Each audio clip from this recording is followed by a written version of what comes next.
Demons are real. There's genuine evil in this world. I've seen it with my own eyes. And there's always an equal and opposite force. If demons are real, then God must be real.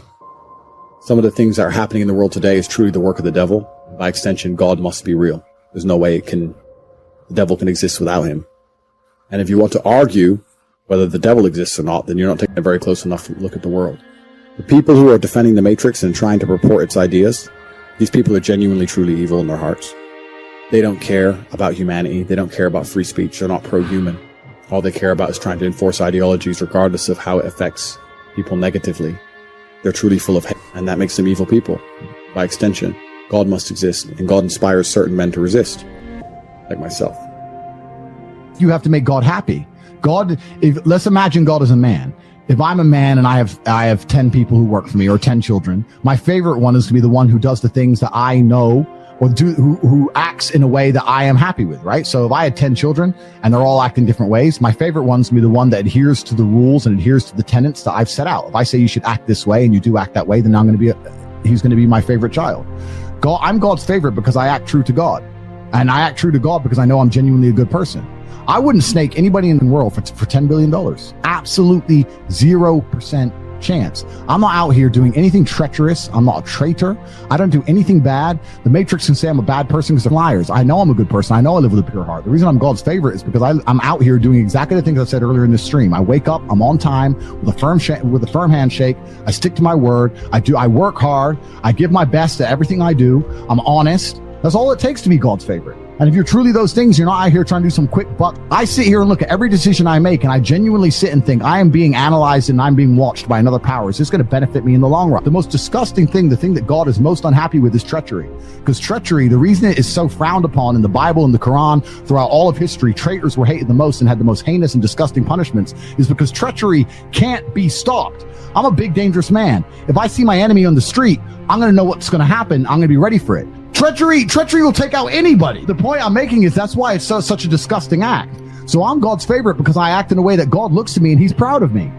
God looks at me and goes, I made men to be X, and Andrew's doing what he's supposed to do. Andrew's trying to become the strongest, richest, most important, most competent version of himself. He's trying to educate and inspire other men to do the exact same thing. I like Andrew. I'm lucky. God loves me. You're God's favorite because you decide to be. You have to show him that you're out here doing the things you're supposed to do. Did God create man for you to sit, be lazy? Did God create man for you to be weak? Is that why he made you? If you think it is, then you could sit there and suffer the consequence of being unlucky your entire life. But if you understand that that's not why he made you, that's not why you're here, that you have a duty, a masculine imperative to be the best possible version of yourself, then God's going to be happy with you. That's how it works. I sit there and I have a genuine moral compass. Of course I'm his favorite. That's why he protects me and provides for me. That's why I can get banned and attacked by the Matrix in every single possible way, and I have larger streams than I've ever had before. That's why I don't panic. We go to God when we have problems, but when everything's going good, we don't thank him enough. And that's one thing I try and make sure I never do. I don't pray to God to ask for things. I pray to God to say thank you for things I already have. That's one of the first mindset things I tried to change, is to show gratefulness to him. By extension, I show gratefulness to my life. Gratitude is the #1 way to become successful, because the more grateful you become, the more things God will give you to be grateful for. If this God wakes you up every day, it's not you that's waking up, it's God allowing you to wake up. So if you ever stop to just thank him for everything he's done for you, he will add to that list of stuff that you can thank him for. Instead of complaining about what's going on, man, I got to go to work today. Man, I got these kids. Remember when you wanted a job? Remember when you wanted a baby? He's not going to keep giving you stuff if what you got you can't handle already. Spend 5 minutes complaining and you have wasted 5. Surely they will soon haul you off into a financial desert and there let you choke on the dust of your own regret. It's a deadly disease. If you don't think it's bad, ask the children of Israel. Story says, children of Israel were slaves. God performed a series of dazzling miracles and got them out.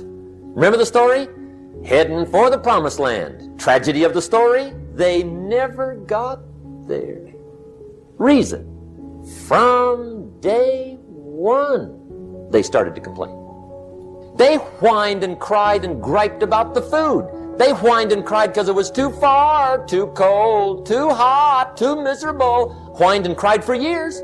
Finally, God said, I've had it, trip canceled. Which I think means two things. Indulge in this long enough, you get your future canceled. And I guess it also means even God himself can only take so much. Our promise is taking longer to develop because we're complaining instead of praising.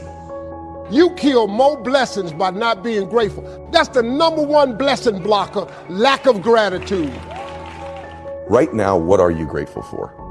Nothing, brother. There's nothing good in my life right now. That's pretty freaking pathetic. You can't find anything in your life to be grateful for right now? Lord, I thank you. I thank you that I made it this far. It's not what I wanted, but it is working. And if you can't say that, come on and let me take you to the homeless places, because sometimes you don't have gratitude because you got too much. But in the absence of an example of worse, you won't appreciate better because it ain't best. Listen to me, y'all. Wake up every day and start being grateful for just your life, your kids, your food, your clothes, your money. And then immediately after that, you'll have a better day. He start giving you more stuff. When you look back over your life, you can see the faithfulness of God. Times where he made a way where you didn't see a way. You didn't get to where you are by yourself. He's been working behind the scenes in your life, lining up the breaks that you need. That's why I take time every day to say, God, I recognize your goodness. I know I didn't get here by myself. You chose to bless me. If you knew all the things God has been orchestrating behind the scenes to get you where you are, you would be amazed. He said in verse 11, beware that in your plenty you do not forget the Lord your God. Don't let it become so common that you don't recognize it was my goodness, that you don't take time to thank me for what I've done. Now, a lot of people say, Steve, I don't have time to do that. You do have time. If you don't have time, you should make time. But if you don't recognize it's his goodness, the same God that opened the door can close the door. If somebody come to your house every day and ask you for a cup of sugar, and they take the sugar and they just walk off, how many days can this person get this cup of sugar and never say thank you? Not many. Have you forgotten what God has done? That's what causes blessings not to last. He's the reason your company chose you over somebody else. He's the reason your health turned around. Don't take it for granted. It wasn't a lucky break. That was the goodness of God. Take time to acknowledge his goodness. Not only are you thanking him, but you're reminding yourself, I didn't get here by myself. God opposes the proud, but gives favor to the humble. Gratitude changes your perception. Your perception changes your existence. If you're going to continue to go further, you have to remember it is the Lord your God that got you to where you are, and it is God that's going to keep you going. Gratitude is the number one principle of success. You can start that today. That will change your life. Try it. I dare you. The scripture says, don't despise the day of small beginnings. Don't get discouraged because where you are is much smaller than what's in your heart. It's easy to think, well, Joel, when I see some growth, then I'll give it my all. No, you have to give it your all right where you are. Stay faithful. Your time is coming. There's this thing people think that, like, I'll be happy when. Once I get like this amazing home, or once I get this or an amount of money, then I'll allow myself some happiness. The problem is the finish line always moves. And so for me, I want to live in a state of being grateful and blissful now, not waiting for some future place or date that may never arise. You must live in a spirit of gratitude. Choose to be happy in spite of life's challenges. Viktor Frankl, he said the last of the human freedoms to choose one's attitude in any given set of circumstances to choose one's own way, living in the moment, getting everything we can out of where we are in the moment where we are right now. You can't wait till you receive the promise. You have to thank God that the answer is on the way. Say, thank you that I'm healthy. In your finances, maybe you're struggling. All through the day, thank you that whatever I touch prospers and succeeds. When you thank God in advance for the answer, that's what keeps you encouraged. Praise makes you strong. Praise keeps you moving forward.